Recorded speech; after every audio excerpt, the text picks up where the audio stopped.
Some hotels have a strange air about them. Not because of their age or design, but because of what happened within their walls. Tonight, I'm going to tell you about the strange and terrifying case of room 313 at the Elmridge Inn. A place that locals call the Never Room. Why? Because anyone who stays there never comes out the same.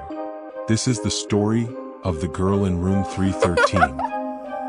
It was a stormy October night when Daniel Myers, a travel blogger known for staying in supposedly haunted places, checked into the Elmridge Inn, a forgotten hotel on the edge of the Appalachian Mountains. Daniel had heard rumors. Locals whispered about room 313, saying it was cursed. But Daniel thought it would make for great content. So, when the front desk clerk handed him the key to room 312, he smiled and asked, "Is 313 taken?" The clerk paused. His eyes narrowed. "Sir, we don't rent out that room." Daniel grinned. Perfect. That night, he snuck in anyway. The hallway was colder near 313. The wallpaper peeled like decaying skin, and the light above the door flickered weakly. Daniel picked the lock with practiced ease and stepped inside. The room smelled of mildew and something else, sweet, like old perfume. Everything was coated in dust. The bed hadn't been touched in years. But the strangest thing?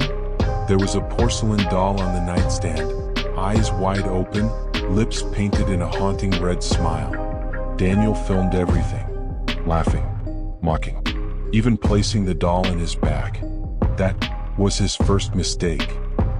That night, Daniel uploaded a teaser video, breaking in room 313. But he never got to upload the full footage. At exactly 3:13 a.m., his camera, always recording, captured something chilling. The closet door creaked open by itself. The doll, which he had placed inside his backpack, was now sitting on the desk. Daniel laughed nervously, blaming sleep deprivation. He turned the camera off, and that's when the whispers began. A child's voice.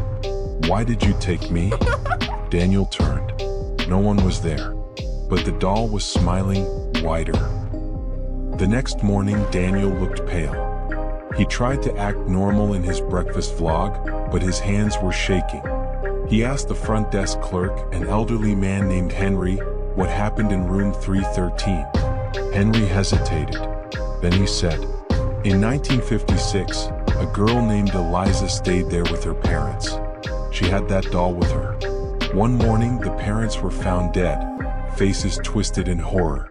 Eliza was gone. All that was left was the doll, sitting on the bed. The room had been closed ever since, until Daniel came along. That night, Daniel tried to leave.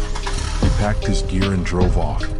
But 20 minutes later, he was back in the parking lot. His GPS had looped him around, no matter what direction he took.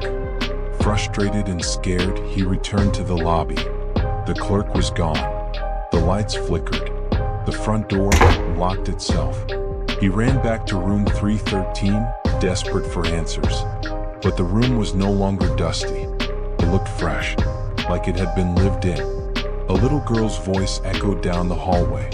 "You said you'd play with me?" Daniel screamed. The video cut to black. The next morning, hotel staff found room 313 open. Empty. No trace of Daniel. Only his camera, still recording. The last frame? The doll, sitting on the bed. Eyes wide, smiling.